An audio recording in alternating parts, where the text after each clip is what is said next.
Assalamualaikum warahmatullahi wabarakatuh. Ibu akan melanjutkan membahas latihan 3, yaitu tentang prisma.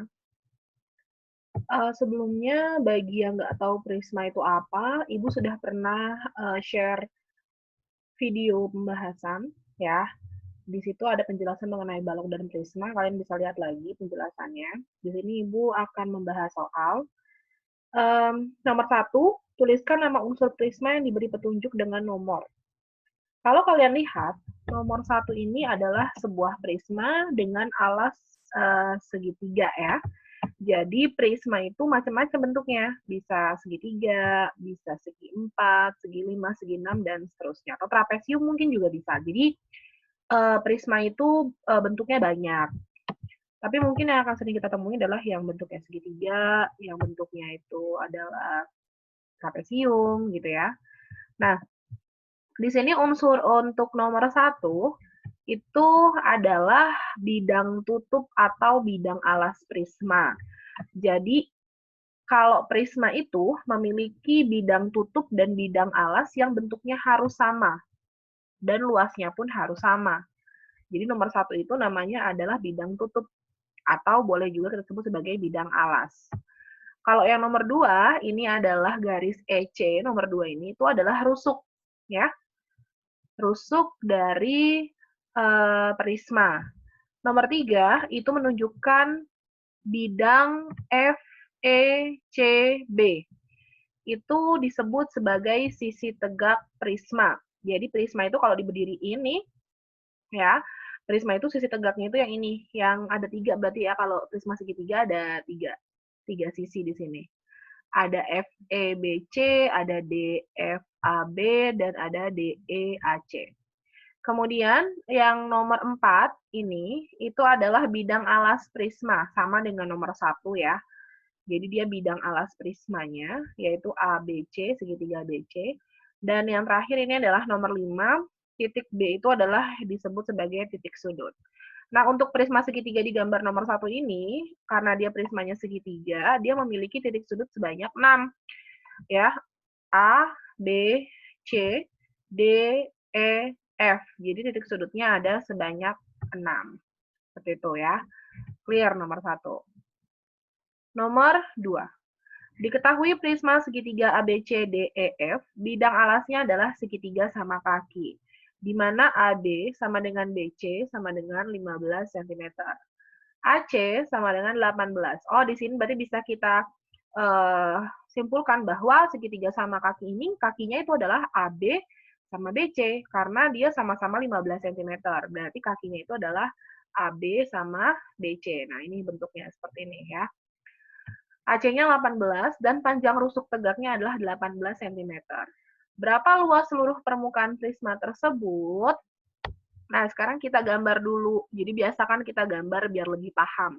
Prisma segitiga, ini bentuknya seperti ini. Ya, ada di sini ada 6 titik sudut A, B, C, D, E, F. Kemudian di sini segitiganya segitiga sama kaki. Di mana kakinya itu adalah AB sama BC, besarannya sama-sama 15. Kemudian AC-nya adalah 18. Nah, perlu kalian ingat kembali bahwa rumus luas permukaan untuk prisma itu adalah 2 kali luas alas ditambah keliling alasnya dikalikan dengan tinggi si prismanya. Berarti di sini alasnya karena bentuknya segitiga sama kaki, berarti kita harus tahu dulu nih berapa luas dari segitiga sama kaki. Kemudian kita cari dulu luas alasnya segitiga sama kaki ini. Nah, yang namanya segitiga itu kan rumusnya itu kan apa? Alas kali tinggi bagi 2. Di sini kalau kita ambil segitiga ABC, ini 15, ini 15, kemudian ini karena 18, kalau kita tarik garis tegak, itu berarti di sini 9, di sini 9. Nah, tinggi segitiganya kan kita belum tahu nih, kita cari dulu dengan menggunakan Pitagoras. Kita ambil nih satu buah segitiga siku-siku di sini, di mana di sini 15, di sini 9, berarti di sini kita anggap X. Berarti dengan menggunakan rumus Pitagoras, kita dapatkan 15 kuadrat dikurang 9 kuadrat adalah 144, diakarkan berarti sama dengan 12. Berarti tinggi segitiganya, alas segitiga ini adalah 12. Sehingga kita bisa tahu luas alas segitiganya itu adalah Alasnya 18, tingginya 12 dibagi 2. A kali T bagi 2. Hasilnya 108 cm persegi. Apakah sudah selesai? Belum. Karena kita harus mencari selain luas alas, kita harus cari keliling alas juga dikalikan dengan tinggi. Keliling alas berarti artinya rusuk-rusuk alasnya itu kita jumlah. Berarti ada 15, ada 15, ada 18. Kita jumlah hasilnya 48. Berarti bisa langsung kita masukkan ke rumus luas permukaan, yaitu 2 kali luas alas ditambah keliling alas dikali dengan tinggi. Tadi luas alasnya kita sudah dapat 108. Berarti 2 dikali 108 ditambah keliling alasnya 48. Tinggi prismanya, hati-hati ini tinggi prisma ya. Ini adalah tinggi prismanya adalah 18. Dan kita dapatkan hasilnya 1080 cm persegi. Ya, jadi seperti itu. Oke, kemudian kita lanjut ke nomor 3. Luas selubung sebuah prisma segi 5 beraturan adalah 300 cm persegi. Tentukan panjang rusuk tegaknya jika panjang rusuk bidang alas adalah 6 cm. Nah, luas selubung berarti hanya luas selimutnya saja. Kalau kita gambar sebuah prisma segi 5 beraturan, ini adalah gambar prisma segi 5 ya di sini. Di mana di sini kalau kita lihat sudutnya itu sebenarnya ada 10. 1 2 3 4 5 6 7 8 9 10. Nah, di sini diketahui luas selubung, berarti hanya luas selimutnya saja. Kalau kalian lihat di sini, kalau dia bilang segi 5 beraturan, berarti artinya sisi-sisi segi 5-nya semuanya sama. Karena dia bilang panjang rusuk bidang alasnya adalah 6, berarti ini rusuk bidang alas kan? Ini berarti di sini 6, di sini 6, di sini 6, 6, 6. Karena dia bilang adalah segi 5 beraturan. Ya, jadi semua sisi rusuknya adalah 6 cm. Nah, luas selubung itu sama saja dengan luas selimutnya. Kalau kalian perhatikan, luas selimutnya itu bentuknya adalah persegi panjang sebanyak berapa? 5 ya. Ini yang pertama nih yang sisi paling depan, kemudian ini sisi yang kedua, sisi yang ketiga, sisi yang keempat, dan ini sisi yang kelima. Berarti ada 5 persegi panjang yang luasnya pasti sama. Ya. Kenapa luasnya pasti sama? Karena kan ini sama-sama 6, tingginya juga sama-sama X kita misalkan.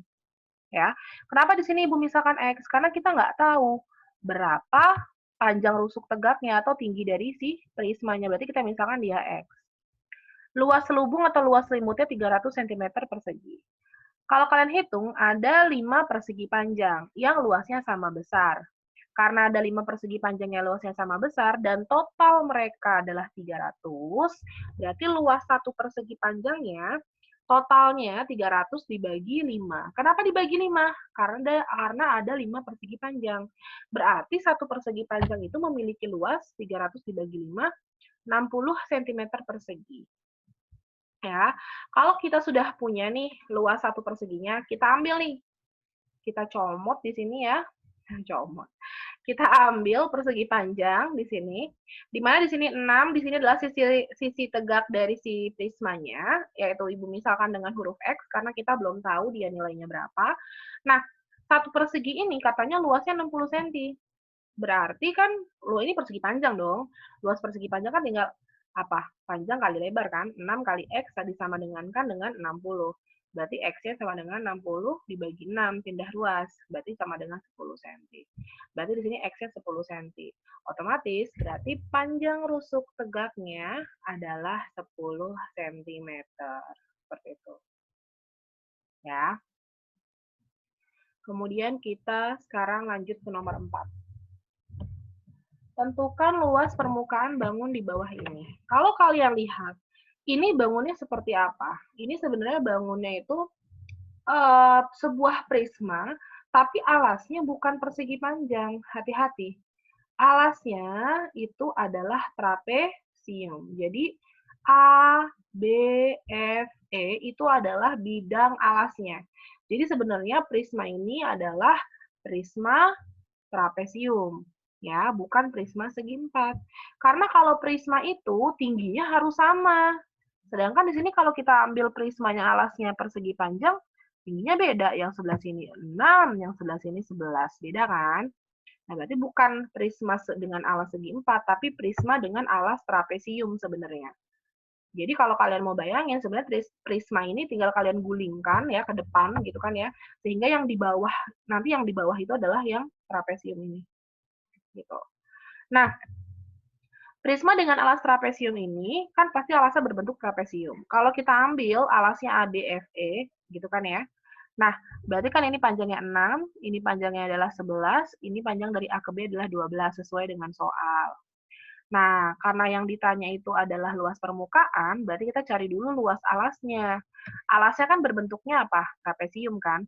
Rumus dari luas trapesium adalah sisi-sisi yang sejajar nih, 6 sama 11, kita jumlahkan, kita bagi 2, kemudian kita kali dengan ini, sisi yang tegak dari si trapesiumnya itu. Ya, jadi tinggi trapesiumnya tuh yang ini, sisi yang sejajar tuh ini, AE sama FB. Sehingga kita dapatkan luas trapesiumnya itu adalah 102.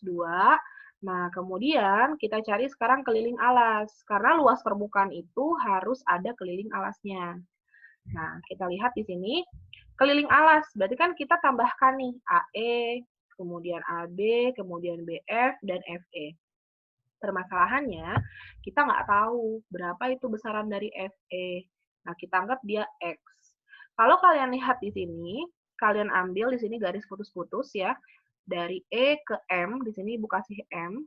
Nah, ini dari E ke M itu sama, dari A ke B itu sama. Jadi sama-sama 12. Dari M ke F itu di sini ya, Ibu pindah dia menjadi sebuah segitiga siku-siku. Dari M ke F, kenapa 5? Karena dari B ke F itu kan 11, ya enggak? Kemudian dari B ke M-nya itu kan 12. 6, ya. Dari B ke M-nya itu 6, karena A ke E-nya itu 6. Berarti tinggal 11 kurang 6 sama dengan 5. Berarti kalau kalian tahu EM-nya 12 dan MF-nya 5, berarti X-nya dengan menggunakan Pitagoras, kalian bisa dapatkan 13. Karena kalian sudah tahu X-nya 13, berarti keliling alasnya tinggal kalian jumlahkan. 6 tambah 12 tambah 11 tambah 13, 42 cm. Baru setelah itu, kalian cari luas permukaannya. Apa? 2 kali luas alas ditambah keliling dari alasnya dikali dengan tinggi. 2 kali luas alas. Tadi luas alasnya kita sudah dapat 102. Ditambah keliling alasnya tadi adalah 42. Tinggi dari prisma, hati-hati, tinggi dari prisma. Tadi seperti yang sudah Ibu bilang. Prisma ini kalian gulingkan dulu ke depan. Berarti kan nanti yang di bawah ini adalah sisi trapesium. Berarti tingginya itu kan sama dengan BC kan sebenarnya. Atau A ke D. Nah, tingginya itu ntar B ke C. B ke C-nya itu adalah 8. Ya, berarti 204 ditambah 336 sama dengan 540 cm persegi. Jadi kalau kalian pengen tahu, jangan sampai kalian ngambil tinggi prismanya 11 ya, atau 6 itu salah. Dia bukan tinggi prismanya. Tinggi prismanya itu adalah 8. Kenapa? Karena kalian harus balik dulu nih si prismanya, supaya trapesiumnya ada di bawah. Nah, berarti kan tingginya nanti BC. Gitu, ya. Seperti itu. Kemudian, nomor 5. Tentukan luas permukaan dan volume pada prisma segitiga sama kaki di bawah ini. Ini juga sama sebenarnya, supaya lebih memudahkan kita. Ini sebenarnya kita balik. Jadi di sini sisi alasnya itu adalah segitiga sama kaki. Nih, kalau kita balik jadinya seperti ini. Bukan seperti ini. Jadi alasnya bukan yang persegi 4, bukan yang segi 4 ini ya. Bukan yang persegi panjang ini alasnya, hati-hati. Tapi alasnya itu adalah segitiga sama kaki. Karena kalian lihat di sini, segitiga sama kaki itu alasnya, yang ditanya adalah luas permukaan dan volume. Pertama kita cari dulu luas alasnya. Ya, kalau kalian lihat di sini, ini kan suatu segitiga sama kaki, dengan kakinya 10, dan alas dari segitiganya 12. Berarti di sini 6, di sini 6. Berarti tinggi segitiganya, dengan menggunakan Pitagoras, di sini 10, di sini 6, kita dapatkan tinggi dari segitiganya adalah 8 cm. Sehingga nanti luas dari alasnya, itu adalah alas kali tinggi 12 kali 8 bagi 2, sama dengan 48 cm persegi. Itu baru luas alas. Kemudian langsung kita masukin ke rumus luas permukaan dari prisma. Tadi apa rumusnya? 2 kali luas alas ditambah keliling alas dikalikan dengan tinggi prisma. Karena kita sudah dapat luas alasnya 48, kita masukin 2 kali 48 ditambah keliling dari alasnya. Berarti kita jumlahkan semua rusuk-rusuk alasnya. 10, 10, 12. Dikalikan dengan tinggi prismanya 30. Berarti kita dapatkan 1056 cm persegi. Kemudian volume. Volume itu rumus dari volume prisma, luas alas dikalikan dengan tinggi prisma. Luas alas kita sudah dapat 48. Dikalikan dengan tinggi prismanya adalah 30, kita dapatkan hasil 1440.